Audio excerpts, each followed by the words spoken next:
CBN Universidade, um programa dos alunos e profissionais de comunicação da Universidade Estadual da Paraíba.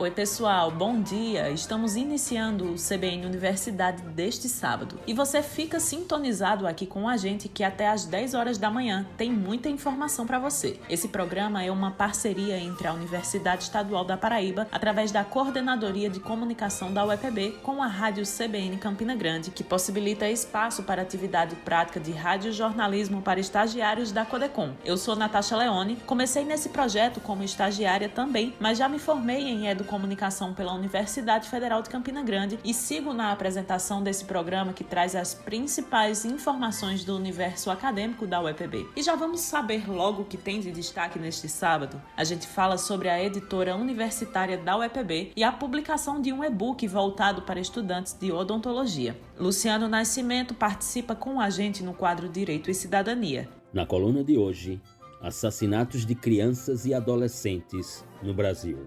Tem entrevista sobre um projeto bem legal que recriou experimentos da história da ciência para ajudar na formação de professores de física e melhorar o ensino da disciplina nas escolas. No quadro Português Sem Segredos, quem participa com a gente neste sábado é o professor Edson Tavares. E vamos trazer um balanço das pesquisas desenvolvidas pelo NUTS da UEPB. E dessa vez mostraremos os detalhes sobre o trabalho em tecnologia 3D que tem auxiliado as cirurgias em diversas áreas da saúde. Fica sintonizado com a gente que o CBN Universidade está apenas começando.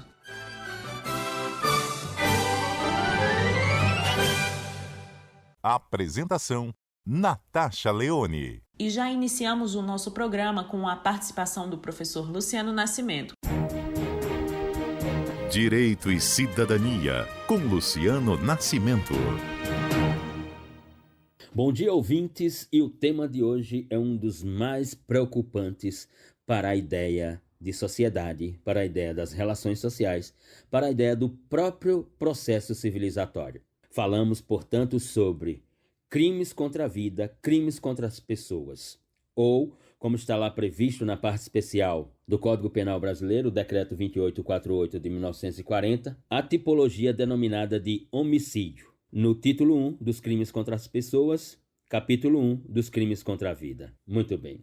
O homicídio previsto no artigo 121, com a previsão de uma conduta simples no caput do artigo, um homicídio privilegiado no parágrafo 1º do artigo 121, homicídio qualificado no parágrafo 2º e com as diversas qualificadoras como motivo torpe, fútil, emprego de veneno, fogo, asfixia e, mais recentemente, uma qualificadora denominada de feminicídio, que é matar a mulher por ela ser mulher, introduzido pela Lei 13.105 de 2015. Também ainda as causas de aumento de pena, as condições, ou causas para o perdão judicial, enfim. O artigo 121 da parte especial do Código Penal traz, portanto, a previsão sobre o homicídio, um crime contra a vida, um crime contra a pessoa. E na realidade brasileira, observa-se, e a expressão não é outra, um genocídio silencioso, não invisível e nem tampouco oculto, mas silencioso, que é o do assassinato em série de crianças e adolescentes. Algo terrível para as relações sociais, algo apavorante para a sociedade, algo de extrema reprovabilidade para o processo civilizatório. Crianças e adolescentes no Brasil têm sido massacradas do ponto de vista do número de casos de assassinato contra crianças e adolescentes, que são agasalhados pela Convenção ONU de 1989, denominada exatamente assim, Convenção ou Tratado Internacional ONU dos Direitos da Criança e do Adolescente. A Constituição de 1988, que no artigo 227 veio ratificar, portanto, a ideia que já era uma realidade na ordem internacional. A criança e o adolescente como sujeitos de direito à vida, à saúde, à alimentação, educação, lazer, esporte e tantos outros direitos. A Constituição de 88, no artigo 227, esculpe o seguinte: é dever da sociedade, da família e do Estado assegurar à criança todos esses direitos aos quais acabei de fazer referência. Em 1990 aparece a Lei 8.069, denominada de ECA, Estatuto da Criança e do Adolescente. E lá são esculpidos os direitos da criança e do adolescente na realidade jurídica brasileira, à luz da Convenção ONU de 1989 e da Constituição Brasileira de 1988. Mas o cenário para as crianças e adolescentes no Brasil é aterrorizante, principalmente quando observamos sobre quais crianças e adolescentes estamos nos referindo: classe social, território e cor. Crianças que preenchem esses critérios são vítimas de assassinatos em série na realidade brasileira. Uma pesquisa sobre homicídios na infância e na adolescência realizada no Brasil entre 2009 e 2019, portanto, uma pesquisa de 10 anos, mostra que 76% dessas crianças e adolescentes, de todas elas que são assassinadas no Brasil, 76% são crianças negras. Os municípios e os estados mais violentos contra as crianças e adolescentes estão na região norte e nordeste do Brasil. A ONG Mundial Visual, o movimento Jovens Políticas Públicas, o Comitê Cearense para a Prevenção de Homicídio na Adolescência, o movimento Mãe de Maios e movimento Mães da Periferia do Ceará, o movimento de preservação de vida e vítimas de violência praticadas pela polícia, enfim, todos esses movimentos participaram dessa pesquisa de 2009 a 2019. E a pesquisa realiza um mapeamento da dinâmica dos homicídios de jovens entre 10 e 19 anos, por um recorte de raça, gênero, localização, geografia. A coleta de dados envolveu o SIM, Sistema de Informação de Mortalidade do Ministério da Saúde, e a participação na pesquisa do IBGE, do Instituto Brasileiro de Geografia e Estatística. O crescimento desses homicídios inicia exatamente no ano de 2009. Até 2009 nós tínhamos índices, digamos assim, que podiam ser observados sem grande alarme, podemos assim dizer. Mas a partir de 2009, ou exatamente nesse ano de 2009, registrou-se o maior número de assassinatos contra crianças e adolescentes na realidade sociológica brasileira. O número, naquele ano, era assustador.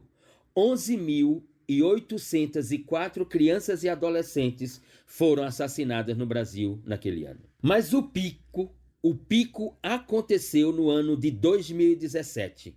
Com o número, se aquele de 2009 era aterrorizante, o de 2017, a língua portuguesa não deve ter palavras para traduzir e descrever esse genocídio.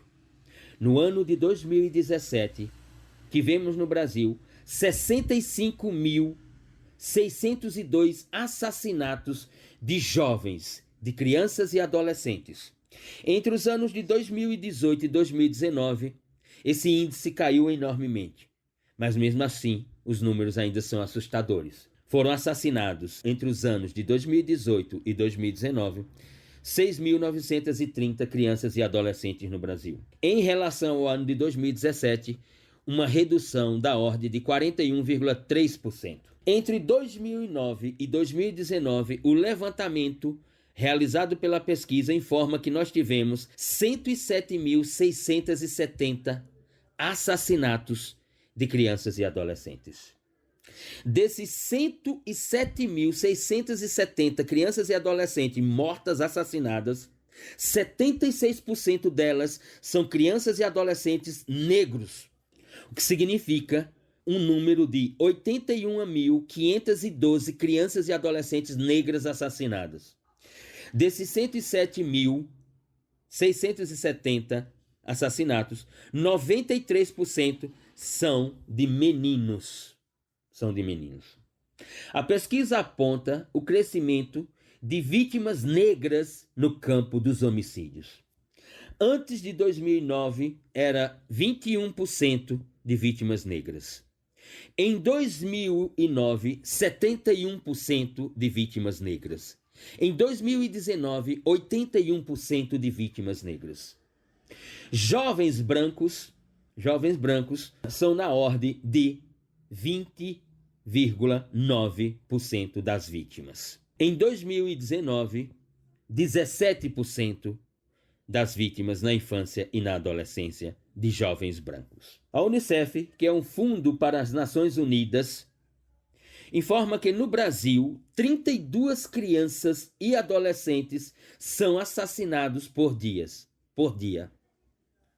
Os números no Brasil, segundo a Unicef, são maiores que em países que se encontram em realidades de conflitos, de guerra, como a Síria e o Iraque e outros países.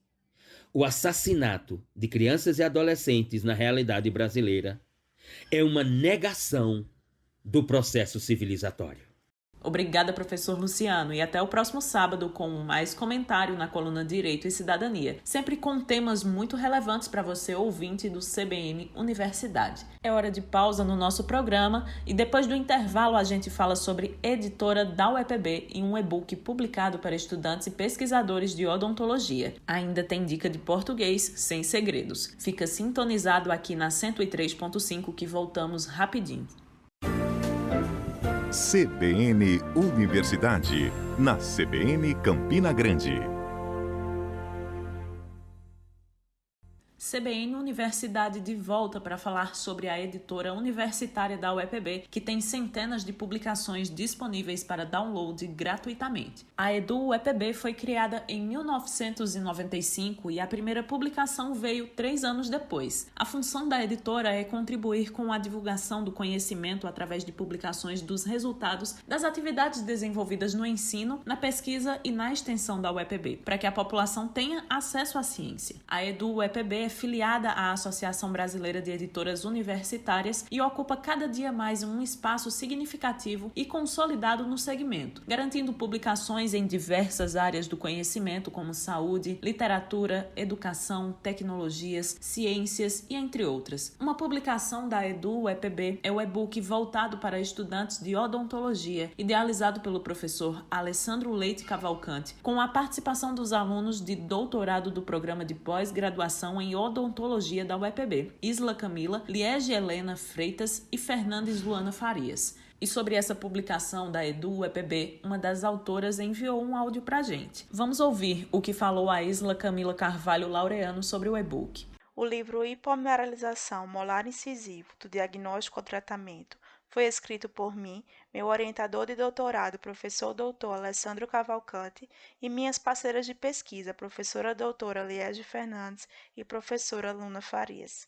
Então, nosso trabalho aborda a hipomineralização molar incisivo, também conhecida pela sua sigla HMI, que é um agravo de saúde bucal definido como um defeito na qualidade do esmalte dentário, que afeta entre 1 e 4 primeiros molares permanentes e está com frequência presente nos incisivos permanentes. É uma condição que desencadeia várias consequências negativas para os indivíduos, possui uma prevalência considerável na população. Existem poucas pesquisas sobre o assunto que deixam várias perguntas sem resposta, por exemplo, o que causa a HMI e a melhor forma de controlá-la ou preveni-la, e ainda é um agravo pouco conhecido, devido a lacunas na educação dos estudantes que se estendem para os profissionais e assim para a população. O nosso e-book é composto por 7 capítulos, escritos com as informações mais atuais e as melhores evidências científicas, e que tratam desde o conceito da HMI, a evolução da terminologia, os aspectos epidemiológicos, em que detalhamos as prevalências da HMI na população brasileira e mundial, passando pela explicação dos fatores etiológicos, que é o que causa o agravo, pelas características estruturais e clínicas que a diferem do esmalte sadio. Discutimos também os principais índices e critérios de diagnóstico utilizados e o seu diagnóstico diferencial com agravos semelhantes, as várias implicações clínicas para os pacientes e finalizamos com as diversas modalidades de tratamento. Com o acesso ao livro de forma totalmente digital e gratuita, o que permite a facilidade e rapidez na divulgação, os leitores podem acessar e ler em qualquer lugar. Acreditamos que nosso e-book seja importante, principalmente para os estudantes de odontologia e os profissionais, pois com sua leitura e divulgação, mais o conhecimento sobre a HMI será disseminado também para a população, o que pode auxiliar no seu diagnóstico precoce, permitindo o tratamento nos seus estágios iniciais, evitando sua progressão para casos mais graves, minimizando suas consequências e dessa forma proporcionando uma melhor qualidade de vida para os pacientes. Para quem quiser ter acesso ao e-book e conhecer mais sobre a HMI, ele está disponível gratuitamente no site da EduUEPB, no repositório zenodo.org e em breve no Cielo Livros. Esperamos que vocês, ouvintes, possam contribuir na disseminação da nossa publicação. Obrigada e bom final de semana. E o site para ter acesso a todas as publicações da editora universitária é eduepb.uepb.edu.br. Não perde tempo e já acessa para olhar todo o material que está a um clique de você e de graça. E é hora de se ligar nas dicas do professor Edson Tavares, que neste sábado lê uma manchete de jornal e comenta a concordância do verbo fazer. Vamos ouvir. Português sem segredos, com Edson Tavares. Bom dia, gente! Chegando por aqui com mais um episódio do quadro Português sem Segredos, no CBN Universidade. Hoje é um dia de recordações tristes para o mundo inteiro e duplamente triste para mim. É que hoje fazem exatamente 20 anos dos atentados terroristas aos Estados Unidos, que mataram cerca de 3.000 pessoas. 2 aviões comerciais sequestrados foram arremessados contra 2 edifícios do complexo World Trade Center em Nova York, causando a morte de cerca de 3.000 pessoas. No mesmo dia, um 3º avião comercial sequestrado foi arremessado contra o edifício do Pentágono, sede do Departamento de Defesa dos Estados Unidos, e um 4º avião comercial, sob controle de terroristas, caiu na Pensilvânia antes de chegar ao seu suposto destino, a Casa Branca, residência oficial do presidente americano. Eu estou lendo aqui o trecho de uma matéria de um site sobre as 2 décadas do acontecimento. Mas antes disso, você deve ter ficado com uma pulga atrás da orelha, ouvindo o jeito que eu falei lá atrás, né? Eu disse que hoje fazem exatamente 20 anos dos atentados terroristas aos Estados Unidos, que mataram cerca de 3.000 pessoas. Isso está correto? A informação, sim. A forma como foi dita, não. Existe um problema de concordância evidente, ou nem tão evidente assim, porque há quem não tenha percebido e há os que cometem esse tipo de equívoco constantemente. Vamos a ele, então. É que o verbo fazer, indicando tempo, é impessoal, isto é, não é conjugado no plural. Você poderá argumentar, mas o verbo não concorda com o sujeito e 20 anos não indica plural? Sim, indica plural. Mas acontece que 20 anos não é o sujeito do verbo fazer, é objeto direto. Quer ver? A pergunta simples para descobrir o sujeito é quem. Não é verdade? Você não tem como perguntar quem faz alguma coisa. A pergunta aqui é faz o quê? Faz 20 anos. E a gente sabe que quando a pergunta é essa, ao verbo, significa que a resposta é o complemento do verbo. Neste caso, o objeto direto. Então, o verbo vai ficar sempre no singular, porque ele é impessoal. Certo? Isso vale também para o caso de se utilizar um verbo auxiliar, tipo deve fazer muitos anos, e não devem fazer muitos anos. Beleza? Bom, continuando a ler a matéria, tem uma frase assim: ainda que tenham se passado 20 anos dos ataques, difícil quem não lembre daquele trágico momento que entrou para a história. O verbo lembrar assim como seu correspondente esquecer, os dois são verbos a que chamamos, neste sentido, de pronominais. Isso quer dizer que somente se conjugam com a utilização de pronomes reflexivos, ou seja, pronomes que remetem a ação para si mesmo, para quem está falando. Então, o correto seria difícil quem não se lembre. E cuidado para não usar o pronome depois do verbo. Viu? Difícil quem não lembre-se. Porque a palavra negativa não, por ser um monossílabo tônico, ele atrai o pronome átono se. Então fica difícil quem não se lembre. Entendido? Mas você ainda pode estar encafifado com a construção. Difícil quem não lembre, ou se lembre, né, daquele trágico acontecimento. Você poderá dizer, como assim? Não está faltando um verbo aí? E a palavra difícil está se referindo a quem? Então, a pessoa seria difícil? Calma, calma. Aqui está tudo certo. E a explicação é uma só para os dois questionamentos.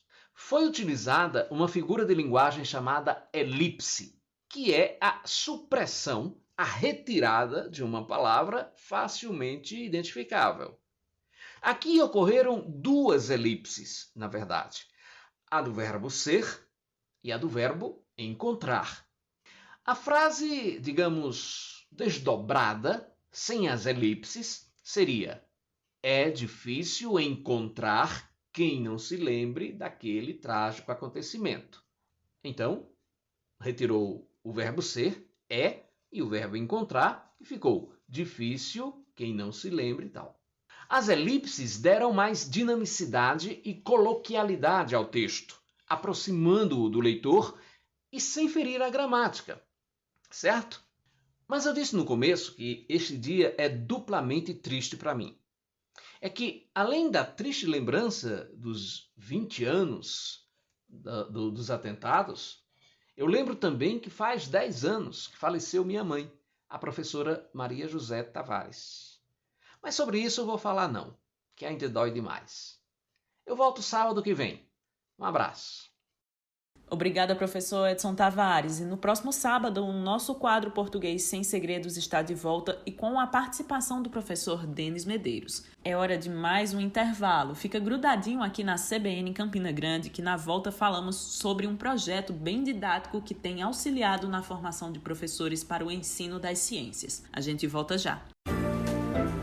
CBN Universidade, na CBN Campina Grande. Voltamos com o CBN Universidade deste sábado e tem entrevista agora com uma iniciativa da UEPB que visa melhorar o ensino das ciências nas escolas. É que um grupo de pesquisa da Universidade Estadual da Paraíba, no campus de Campina Grande, recriou vários experimentos históricos para garantir uma melhor formação dos professores de física e ajudar os alunos a entender na prática os fenômenos físicos e as descobertas dos cientistas. Para entender um pouco mais sobre esse projeto, conversamos com a professora e coordenadora do grupo de pesquisa em História da Ciência e Ensino que está à frente da iniciativa, a Ana Paula Bispo. Professora, me explica como são as atividades do grupo de pesquisa de vocês. Essa é uma das linhas de trabalho do grupo, né, em que a gente tenta, a partir dos relatos, das descrições, dos relatórios dos estudiosos, filósofos, os cientistas, reproduzir o experimento que ele fez e, de alguma forma, reproduzir o problema que ele tinha que resolver, né? Então, o que a gente tenta é aproximar em termos de materiais, o que a gente consegue adaptar para agora, o mais próximo do que o cientista tinha naquele momento, e entender o processo do cientista ao entender um fenômeno. Quando a gente faz esse tipo de coisa, você vê muitos erros ou omissões, porque muitas vezes o cientista ele não relata no trabalho dele os problemas que ele teve, ele só relata o que ele conseguiu, né? E a partir disso que ele não consegue, que são os problemas que a gente encontra ao tentar reproduzir, você consegue entender todo o processo em termos do conceito, do fenômeno e, de alguma forma, se aproximar mais das dúvidas que um aluno tem na hora que ele vai ter contato com esse mesmo tipo de conhecimento, né? Porque, a princípio, o cientista está no mesmo nível de dificuldade do aluno, que ele não viu aquilo ainda, ele não entende como funciona.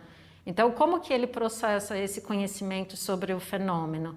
Como que ele vai tentar medir coisas e adquirir conhecimento sobre aquilo? E aí o aluno faria esse mesmo processo de adquirir conhecimento sobre aquele fenômeno. E qual é o público-alvo do projeto de vocês? O grande foco são os alunos de licenciatura. Então, como a gente está dentro do departamento de física, tem mais os alunos da física, mas a proposta seria para qualquer outras das áreas. Então, o licenciando, ele é que vai tentar reproduzir o experimento. Então, ele tenta reproduzir e aí ele já pensa naquilo como uma atividade de sala de aula. Então, ele já pensa que material que ele está usando aqui, se ele pode fazer isso em grande escala para um aluno, se ele pode fazer aquilo de uma forma mais rápida, porque você tem que levar em consideração o tempo didático, né? Às vezes, tem experimentos aqui que a gente leva meses para conseguir reproduzir, e um aluno tem que fazer isso em 45, 90 minutos. Então, ele tem que, ao mesmo tempo que ele tenta fazer o experimento mais próximo possível da história, ele tem que pensar, bom, e a minha sala de aula? Né? O que eu faço na sala de aula? Como que meu aluno pode chegar nessas respostas a partir disso?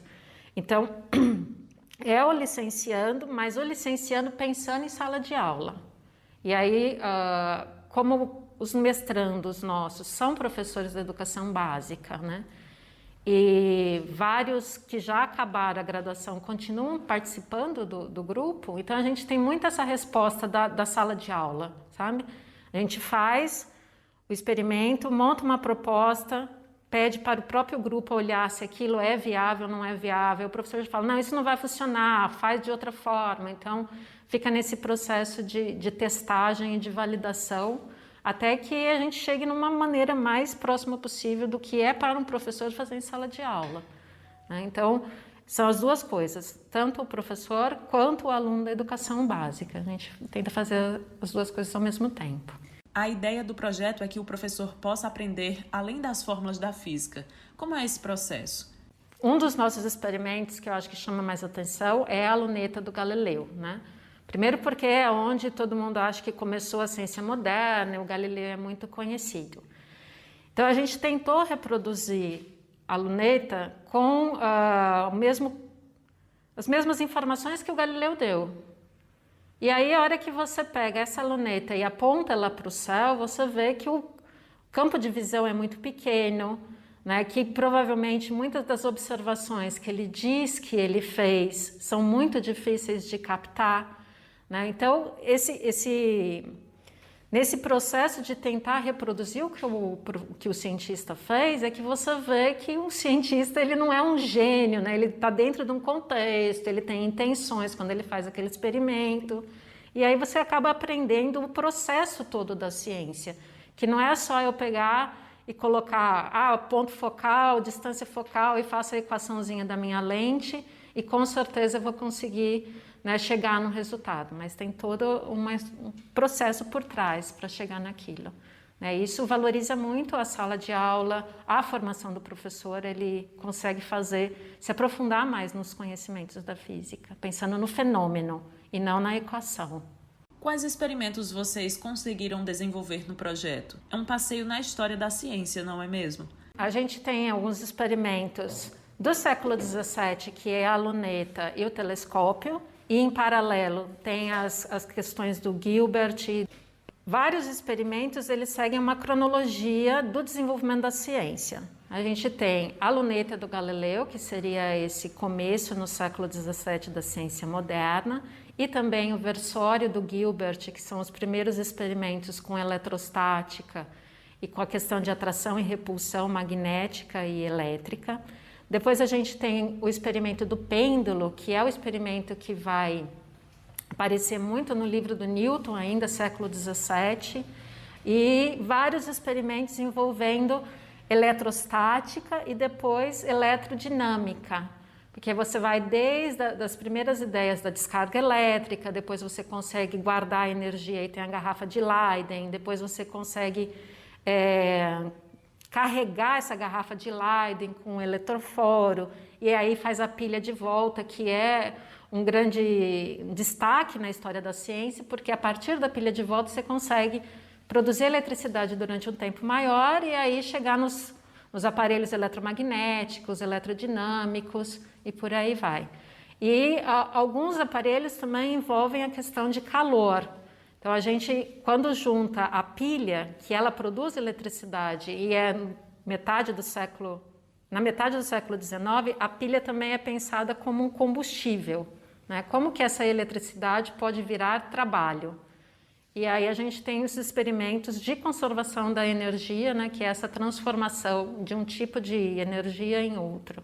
E além da apresentação dos experimentos em si, vocês também desenvolvem outras ações para o ensino da física nas escolas, de maneira bem lúdica, não é mesmo? Esses equipamentos, eles às vezes são utilizados como cenário em vídeos que a gente faz para contar a parte histórica. Um dos pressupostos nossos é de que você levar só o texto da história não resolve, levar só o experimento também não resolve, né? Porque o aluno, ele tem você tem que atender alunos com diferentes desejos, né? Necessidades. Então a gente usa os experimentos para construir videozinhos, né? Então tem um vídeo da pilha de volta, um vídeo que explica o experimento do Ørsted, e também usa em peças teatrais, que aí é outro professor Alessandro. Então ele se baseia nas narrativas históricas que a gente escreve, usa os equipamentos que a gente tem e monta peças teatrais em que os alunos da licenciatura são os atores, leva isso para as escolas. A gente teve também teatro de fantoche, contando a história do Galileu e a briga com a igreja e tudo isso, né, junto com o pano de fundo de conhecer a astronomia, juntando a história, né, e os equipamentos.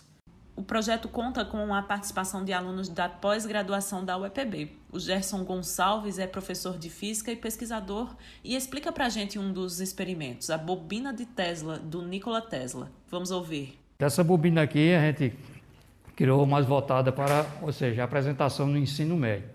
É uma bobina segura, ou seja, a gente tem uma tensão aqui que parece ser alta, né, 17.000 volts, mas na verdade a corrente dela é quase nada. Então é uma bobina para que os alunos interajam com ela e possam ver o efeito, ou seja, pegar em 17.000 volts sem sofrer nenhum dano. Então, a partir desse experimento, a gente consegue o quê? Demonstrar que a alta tensão, não a corrente, não é perigosa. Então, é isso que a gente quer mostrar aos alunos. Porque muitos alunos têm medo, não alta tensão, 220 volts, né? Então, pensa que por que dá choque? Então, a gente demonstra por que existe o efeito de choque. Então, a bobina é justamente para essa demonstração. Isso faz com que o professor ele tenha um crescimento grande ao passar esse conhecimento, ou seja, é uma escada. Ou seja, você vai treinando degraus para que possa acumular esse conhecimento. Não é uma coisa do dia para a noite. Então, a gente resgata, como foi dito, né, o aspecto histórico, trazendo para a sala de aula, fazendo com que os alunos entendam como é o processo de construção desses experimentos. E ver que, como já foi dito, que não é fácil. Na época, a construção, né, que os alunos também não sabem de nada. Então, você tem que trazer passo a passo essa construção para que eles possam entender como é o processo da construção.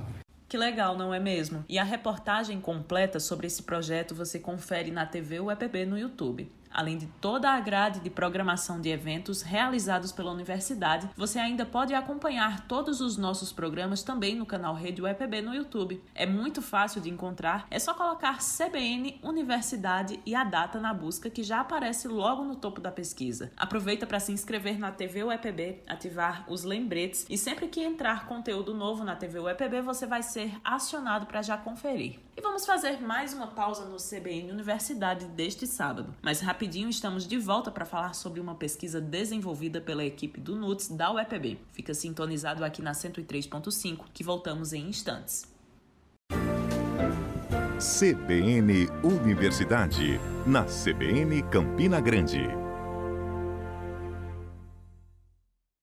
Voltamos com o nosso programa neste sábado e você que sempre acompanha o CBN Universidade com certeza já ouviu várias pesquisas e projetos feitos pelo Núcleo de Tecnologias Estratégicas em Saúde, o NUTS da UEPB. Logo no início da pandemia, os pesquisadores do NUTS saíram na frente e desenvolveram um protetor facial, os Face Shields, que em parceria com empresas particulares foram entregues para profissionais de saúde que atuavam na linha de frente. Além disso, eles ainda desenvolveram tecnologias para um ventilador mecânico para auxiliar no tratamento de pacientes que precisavam de internação por complicações da Covid. E não para por aqui. Você lembra do software que eles desenvolveram para ajudar na identificação de tipos de acidente vascular cerebral e assim diminuir o tempo de resposta para o tratamento e, consequentemente, as sequelas nos pacientes? Pois é, o NUTS da UEPB é sempre referência no quesito tecnologia e a gente traz mais uma iniciativa do núcleo. A repórter Estela Costa conta pra gente como a tecnologia 3D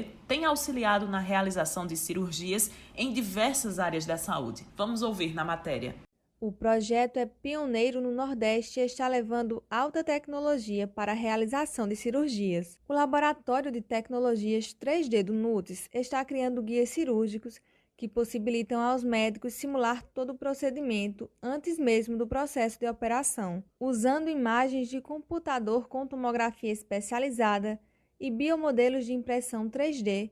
Os pesquisadores projetam com dimensões iguais às do paciente as partes do corpo que serão cirurgiadas e como a operação vai acontecer. E é o que explica o engenheiro Rodolfo Castelo Branco, coordenador técnico do laboratório. O processo todo é considerado um processo digital, então a gente tem desde a aquisição da imagem até um arquivo manufaturado, confeccionado em mãos, o processo físico, né? Então a gente primeiro segue, através de um tomógrafo, que a gente segue protocolos DICOM de imagens médicas. Então a partir daí faça todo o processo de limpeza da imagem, a segmentação óssea, o foco, a concentração em si do caso cirúrgico, né, onde está a fratura propriamente dita. A partir da geometria, anatomia óssea, né, do próprio paciente diretamente, a gente faz a confecção em softwares específicos de engenharia, onde eu tenho a dimensão, o dimensionamento exato da precisão, né, que a gente precisa dar essa segurança ao cirurgião, que ele tenha segurança na parte de colocação dos parafusos ortopédicos. Então, é uma guia para segmentar, então, colocar a parte exata dos parafusos ósseos para a colocação dessa placa ortopédica. Então, a partir da confecção dessa guia digitalmente, a gente vai para a confecção, ela propriamente dita em estado físico. Então, a gente utiliza a manufatura aditiva, conhecida como a impressão 3D, para a fabricação e aí segue todo o protocolo médico de esterilização até a entrada dela no centro cirúrgico para utilização do cirurgião. O cirurgião Bruno Virgulino explicou como o recurso favorece o trabalho do médico. A confecção desse guia representa uma maior precisão cirúrgica, uma maior segurança intraoperatória. O que a gente consegue é prever certos imprevistos intraoperatórios que poderiam acontecer, a gente tem uma certa previsão e uma certa resolução, você ter opções de resolução caso o processo inicial, a planificação inicial falhe. Então, você entrar tendo realizado previamente uma cirurgia planificada virtualmente, lhe dá mais segurança, tá entendendo? E lhe tira certas dúvidas que poderiam ocorrer intraoperatoriamente, que isso retrasaria ainda mais sua cirurgia. Para o cirurgião, isso também leva mais tranquilidade para o paciente. O paciente, ele já é uma pessoa que está num momento de fragilidade emocional, né? Ele não tem ideia do que é a cirurgia em si, ele só tem ideias do que ele já ouviu falar, ou de algum comentário, do que ele viu na televisão. E quando ele chega até a gente, geralmente, pacientes traumáticos, já vem todo um contexto de trauma, não só da fratura, né, como um contexto de trauma psicológico, de todo o processo que ele passou. Então, quando a gente transmite ao paciente que vamos realizar uma cirurgia com um índice de precisão muito alto, conseguindo assim diminuir os riscos de sequelas pós-operatório, isso já transmite mais confiança ao paciente. E ainda mais a gente mostra esse processo ao paciente, ou seja, o paciente ele vê o que ele tem, certo? Em tamanho real, em forma real, a gente apresenta o que é a fratura que ele tem, porque muitas vezes o que a gente mostra são imagens, raio-x, né? Então o paciente só vê aquele raio-x, às vezes faz a cabeça assim, doutor, isso é o quê?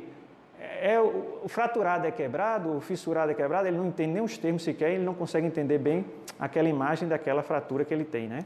E quando você mostra para aquilo ali, com um biomodelo em tamanho real, explicando o que é aquele osso, como deveria estar e como ele está agora, o paciente tem uma melhor compreensão da sua cirurgia, entra mais confiante, isso ajuda também no pós-operatório desse paciente, porque ele tem melhor entendimento da sua cirurgia, do que foi realizado, sabe?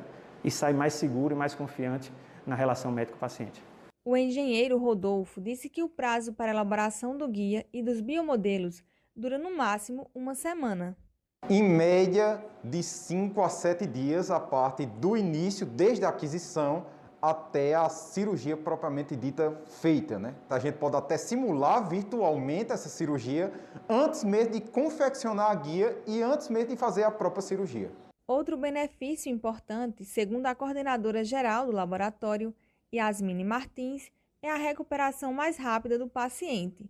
E isso tem reflexo, inclusive, na economia. Esse paciente, ele vai ter um pós-operatório mais sadio, né? Vai se recuperar melhor, tendo um retorno mais rápido ao seu trabalho, também reduzindo a questão dos pedidos, né, do INSS desses pacientes, tendo um retorno mais rápido à sociedade, né, e ao seu ambiente de trabalho como um todo. O cirurgião Bruno avalia que o benefício vai além, com a redução de gastos para a saúde pública.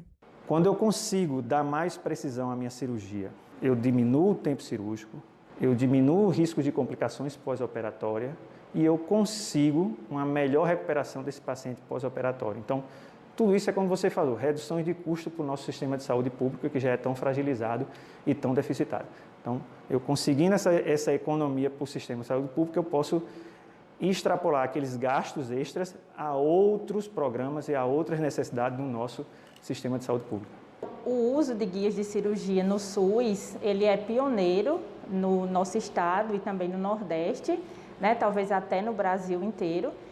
Utilizando essa tecnologia, né, que utiliza tanto a parte médica quanto a parte de engenharia, que é desenvolvida no nosso laboratório de tecnologias 3D, para dar esse apoio aos cirurgiões ortopédicos, né? A gente está focando essa parte de guia de cirurgia em cirurgias ortopédicas para o paciente do SUS. Então, nem no particular é oferecido esse tipo de cirurgia, né? Utilizando guias de cirurgia. O laboratório agora busca ampliar o projeto com mais pacientes do SUS, conforme explica Yasmine Martins. Hoje, a nossa maior barreira é conseguir mais casos para que a gente some aos que já foram feitos no laboratório, para que assim a gente comprove a eficiência e eficácia do nosso método no SUS. Então, nós hoje fazemos casos no Hospital de Trauma de João Pessoa e também de Campina Grande, onde nós temos uma unidade, né, incubada dentro do Hospital de Trauma de Campina Grande, do Laboratório de Tecnologias 3D,